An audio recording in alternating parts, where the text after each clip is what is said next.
Bom, e agora para finalizar, a gente vai relacionar a eletronegatividade com tipo de ligação polar ou apolar. Aqui eu já deixei esquematizado para a gente não ficar com um vídeo tão extenso mesmo, porque vocês já tiveram a aula do centro de mídias, né? Então aqui a gente está fazendo meio que uma retomada. Então eu coloquei aqui para vocês a molécula do gás cloro. Cloro é formado por 2 átomos de cloro. Eu já coloquei para vocês que essa é uma molécula covalente apolar, eu vou explicar por quê.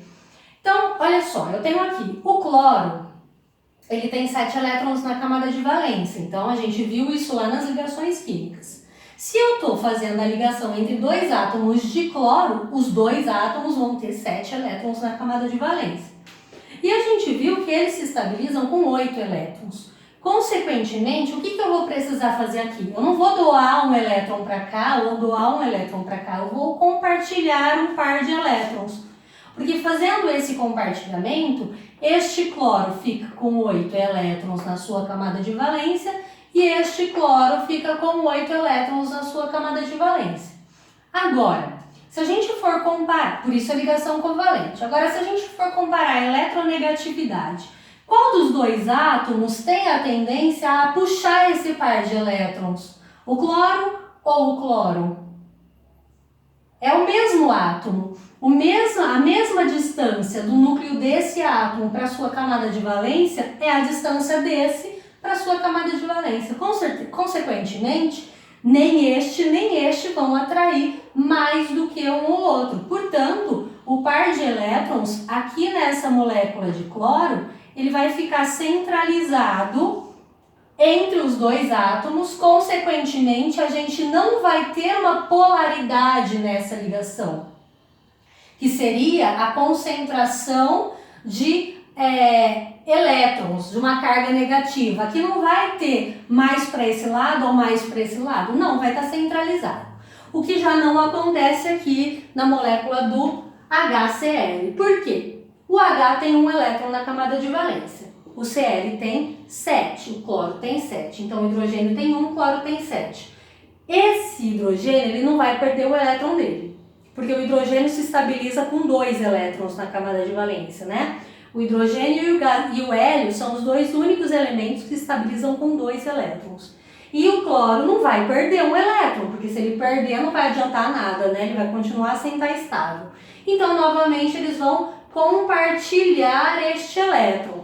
Mas o que acontece? Quando a gente olhar lá para a tabela periódica, a gente vai identificar que o cloro ele é mais eletronegativo do que o hidrogênio. Ah, mas eu não sei qual é a eletronegatividade, não interessa.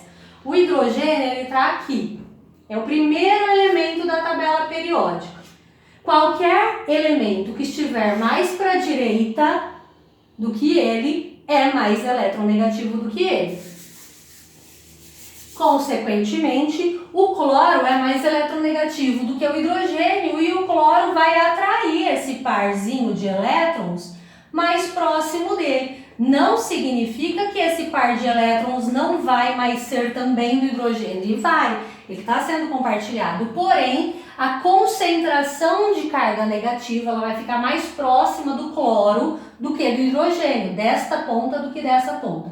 Por isso, a gente tem uma polaridade nessa ligação e a polaridade está aqui para o lado do cloro. Tudo bem? Agora, a gente tem como também analisar isso a partir das diferenças de eletronegatividade. Então, por exemplo, eu tenho aqui o sódio, que a eletronegatividade dele é 0,9, e o flúor novamente, eletronegatividade 4. O que acontece? Está observando que é muito grande essa diferença?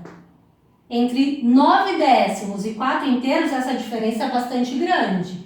Consequentemente, esse flúor ele tem energia suficiente para tirar o elétron aqui do sódio. E se a gente for parar para pensar lá nas ligações, a primeira ligação que a gente aprendeu foi a ligação iônica, que ocorria entre um elemento que queria doar elétrons e o outro que queria perder, né? Normalmente o metal ali, ele estava ali fazendo o papel doando o seu elétron, que seriam os cátions, né? Então aqui, o nosso sódio, que tem um elétron na camada de valência, ele vai perder este elétron para o flúor, porque o flúor é muito mais eletronegativo do que ele. E essa é a característica da ligação iônica. Correto?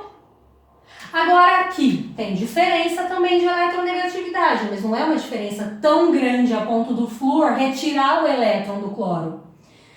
Consequentemente, não vai ser uma ligação iônica, vai ser uma ligação covalente. E se tem diferença de eletronegatividade, vai ser polar. Tudo bem? Então aqui ocorre o compartilhamento desses dois elétrons. O flúor vai atrair esse par de elétrons para ele, mas ele não vai tirar o elétron do cloro. Então vai ser uma ligação covalente com polaridade. Então, polar.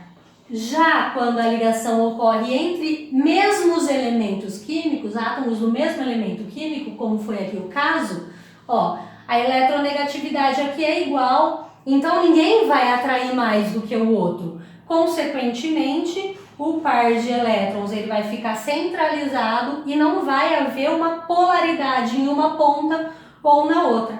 Então, essa é uma ligação apolar. Tudo bem, pessoal?